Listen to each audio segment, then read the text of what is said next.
Welcome back to Lariat TV News. This week we bring important information from Baylor Health Center. I'm Kendall Rickett. And I'm Jacob Stowers. First, we have a feature on Waco's first Mexican-owned coffee shop. Kayla and Ismael Overa recently opened Mila Cafe, a business that is serving up coffee combined with family recipes. Jacob Stowers has the story brewing.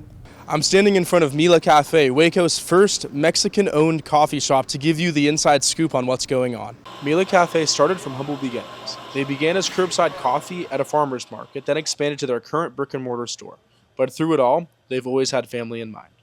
Something that we kind of just wanted to open up that would last from generation to generation. And that's coffee. No matter what we go through, even through a pandemic, we were essential. So we had just kind of wanted something to start for our kids and our family. While there are many coffee shops in Waco, the Olveras differentiated themselves by integrating their culture into their drinks. There was something missing here, and so me and my wife talked about it. And hey, let's just do something that involves culture, our with our heritage, and let's try to implement our family recipes into a coffee drink. So we did. Mila Cafe strives to keep coffee accessible to everyone, especially the Hispanic community.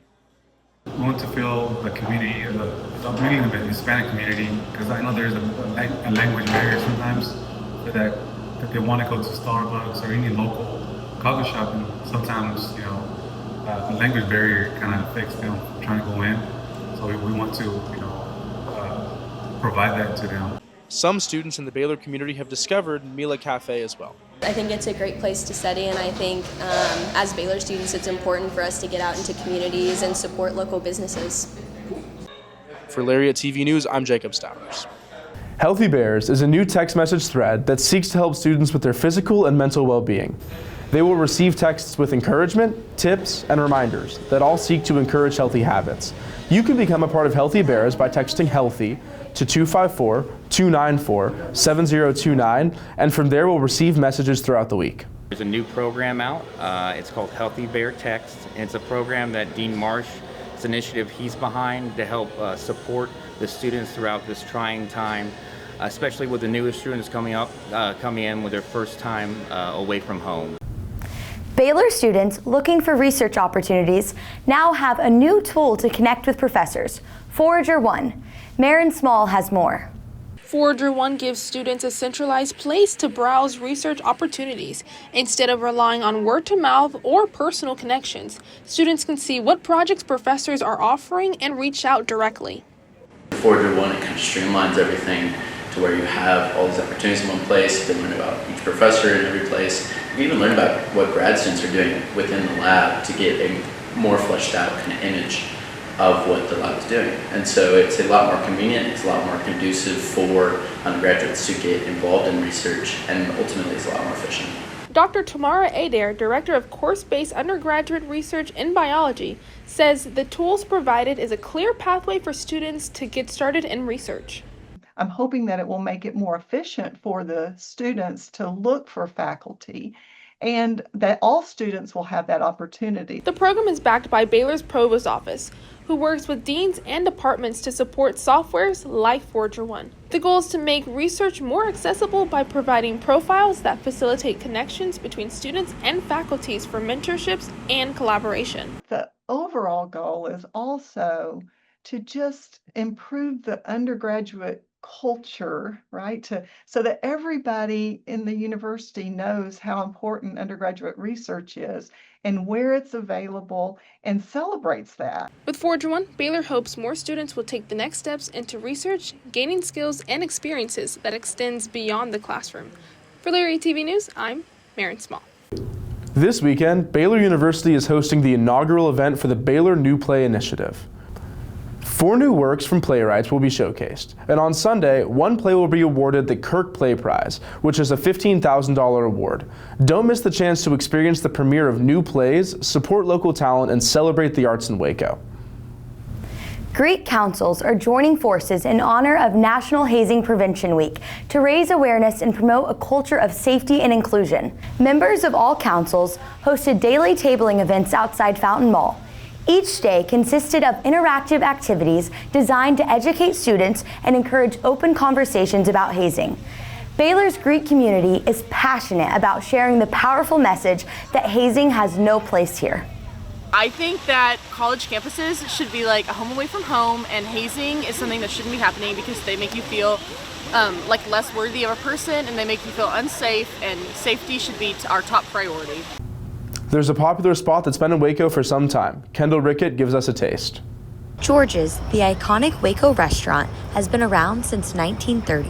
What started out as Harry B's became George's in 1966 when George Beatrice bought it. And then I bought it from George in '93, November, and kept the name and continued on. Now we have 2 Georges and 1 Jorge's. In 2024, Citrano's son, Kyle Citrano, opened Jorge's Cantina. For some people in the Waco community, George's and Jorge's aren't just restaurants. They're part of their daily routine, like Michael Boatman, who visits George's every day.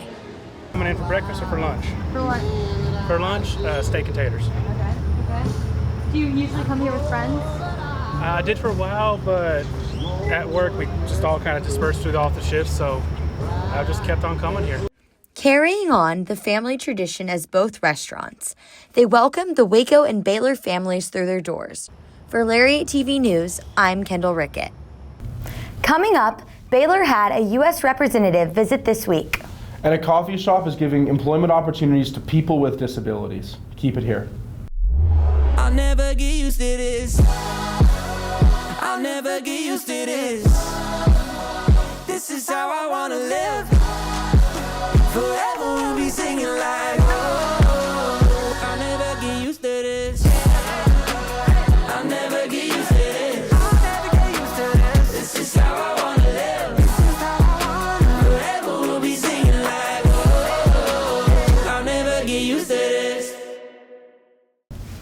U.S. Congressman Pete Sessions was on campus this week to discuss his career and answer students' questions. Jacob Stowers has the story.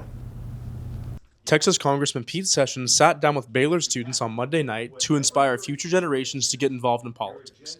During his speech, Sessions put a large emphasis on the younger generation getting involved in politics. I want you to know that now is a time for you to, if you're interested, engage in politics.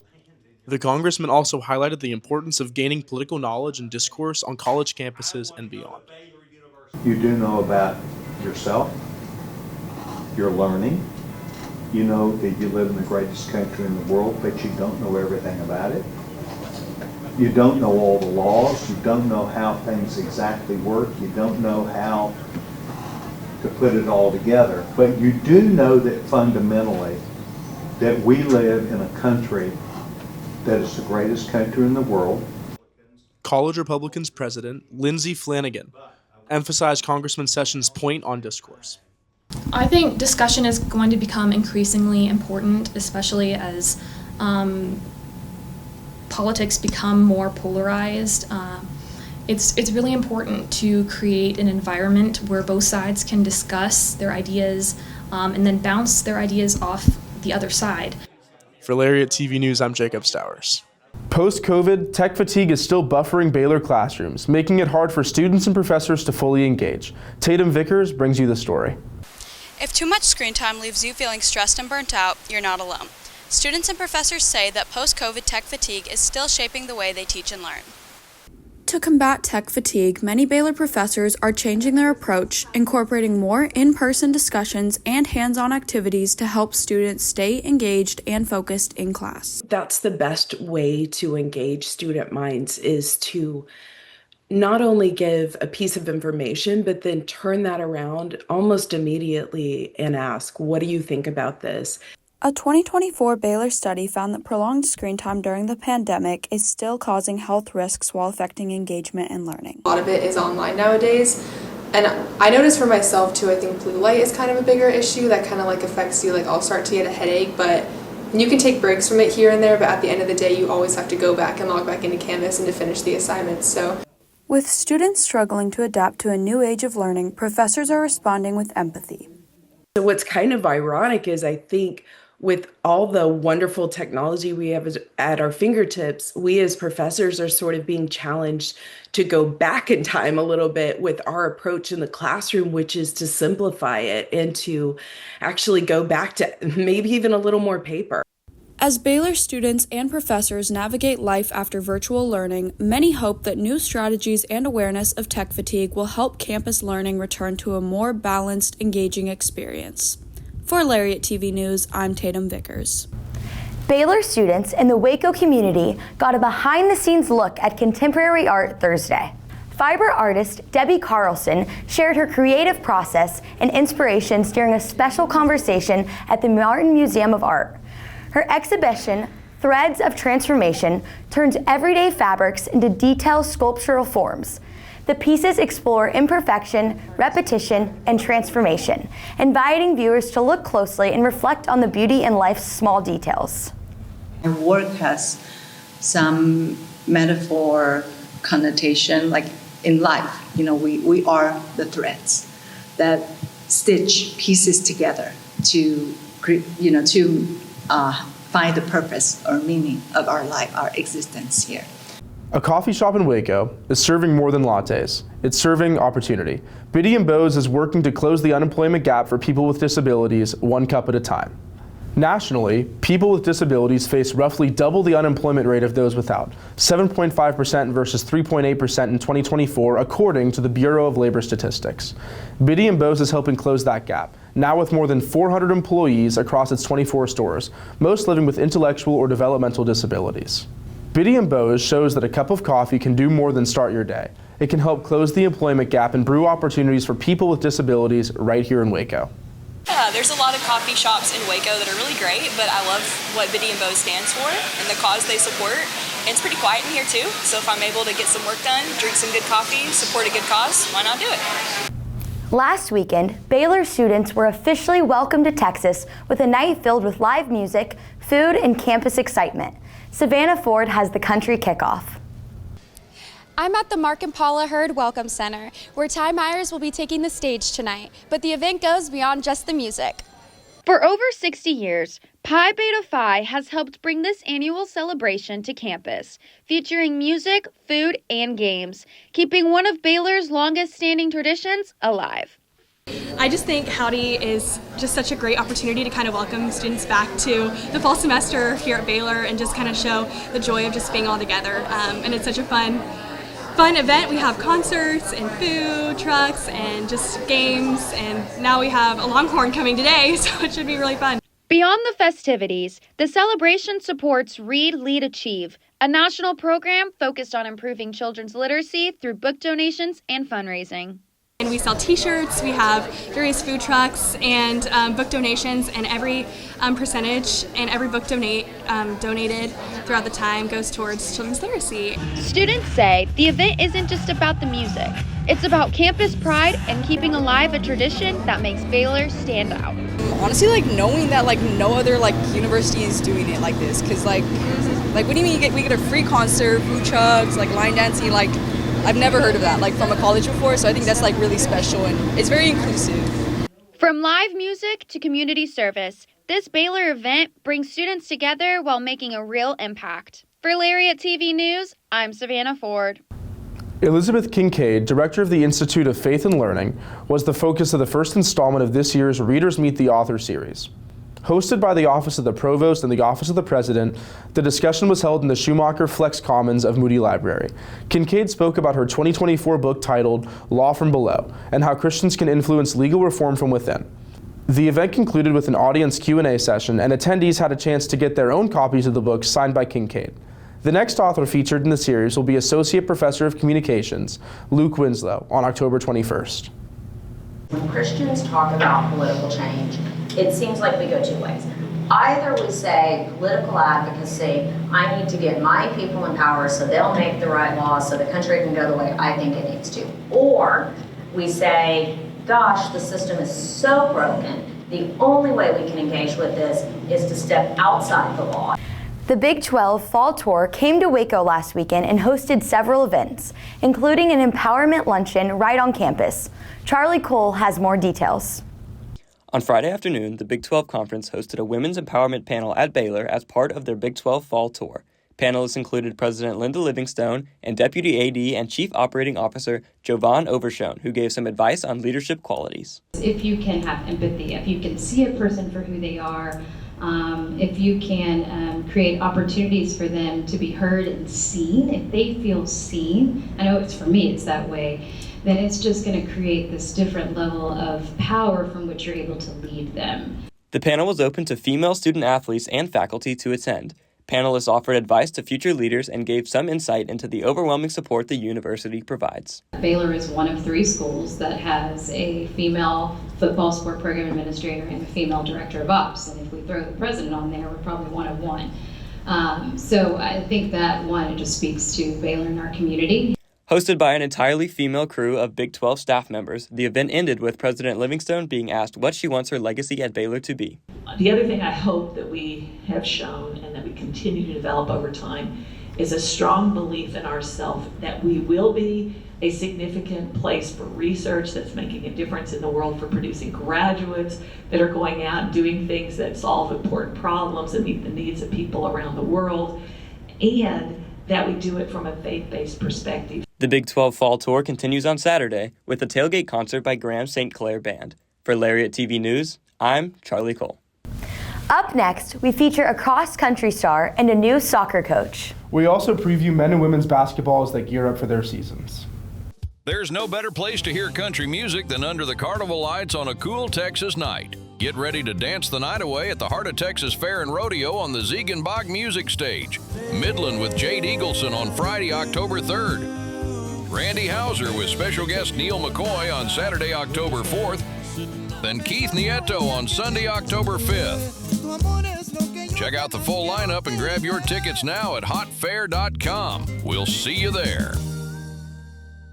Cross-country athlete Ruth Camelli is ready to make her mark on her sophomore year.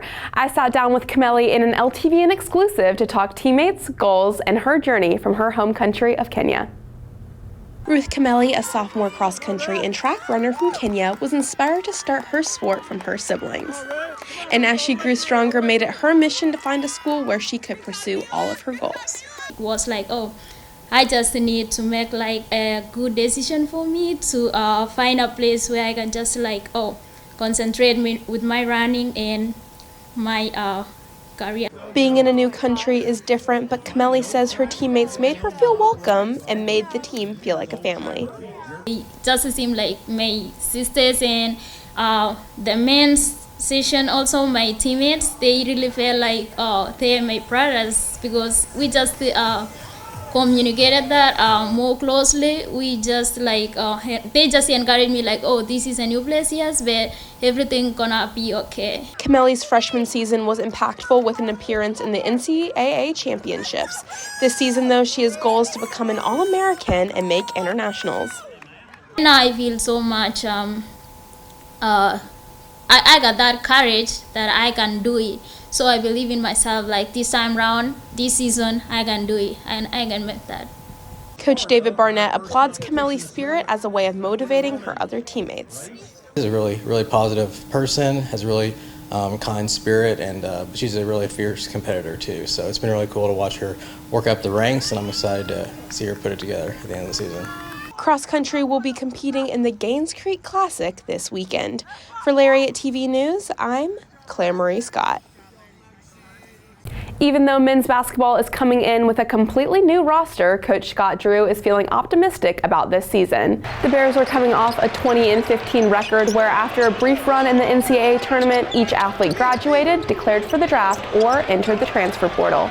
Over the summer, the new team traveled to Germany to represent Team USA in the FISU World University Games, finishing second. Baylor was able to bond over the summer not just over basketball, but also over everyone being a newcomer. The team is coming in with similar goals for the upcoming season. Everybody came in with similar expectations as far as they want to be great teammates, they want to be a part of a great culture, but experiencing things for the first time together, that's a great thing that brings them closer. Baylor kicks off their season hosting an exhibition game versus Grand Canyon University on October 10th. On Thursday, Baylor soccer beat 14th-ranked Kansas 3-0, moving their conference record to 1-1.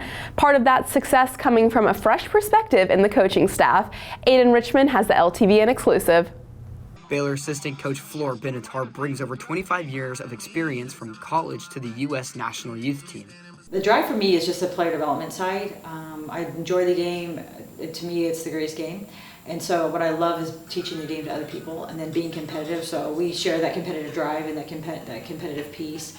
And we love the way the soccer game, we love the way soccer is played. Benatar and head coach Michelle Leonard have worked together in the past and share the same goal for the season. We've played against teams that possess the ball. We've played against teams that play more direct. We've played against really physical teams. Today, a team in a low block who's really organized behind the ball. So our schedule was really good to prepare us. We've seen everything. I don't think there's anyone in the conference that has anything we haven't seen. And so we feel completely ready to go compete for a championship in the Big 12. Benatar and Leonard's friendship leads the two to being able to communicate the team's next plan of action. It could be in a practice moment, it could be in the game, just talking about things I've seen, what she sees right then and there, if that's going to work, if it's not going to work, what could work. So it's just constant dialogue on how do we get better, how do we keep the status of where we are and what are we doing to get to the next, win. Coach Flor and the Bears will head to Manhattan to take on the Kansas State Wildcats Sunday at 11:30 a.m. You can watch the game on ESPN+. For Lariat TV News, I'm Aiden Richmond. Baylor women's basketball hosted its open practice this past Monday. The Bears have a new addition to the staff, General Manager Juliana Smith. Smith was previously on staff at the University of Oklahoma and Texas Tech University. Graduate student Jana Van Geitenbeek ended last season early due to a torn ACL. However, according to Coach Nikki Collins, she is healed and ready to go to finish off her last year. The Bears are excited to kick off the season and have high hopes for the year. Continuing what we've built up to this point, and just continue to get better at, all the little things and continuing to try to perfect, what she wants us to do. But yeah, it's the start of the season. We're excited. No, but if somebody says I'm not excited, they're lying. Everybody is so excited. The vibes are high, and we're just ready to go out there. The Bears will host their annual season premiere on October 16th.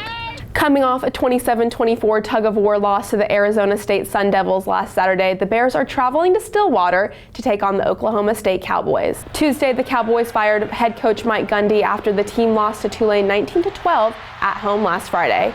Last season, the Cowboys lost to the Bears in Waco 38-28 and ended the season with a 3-9 record and went winless in conference play. Baylor had 357 total offensive yards against the Sun Devils. The Bears are entering Saturday with a record of 2-2 and Oklahoma State with a record of 1-2. Just like Coach Aranda tells us every day in meetings in the morning, we approach every opponent the same, regardless of what their record is and all that. We don't look at that. We ignore the noise because, like I said, they got a lot of talent and they're going to play hard. So we just got to be ready. You can catch the game on ESPN2 at 2:30 on Saturday. That wraps it up for sports this week. Make sure to follow all Lariat socials to stay up to date on all things Baylor athletics. Back to you guys.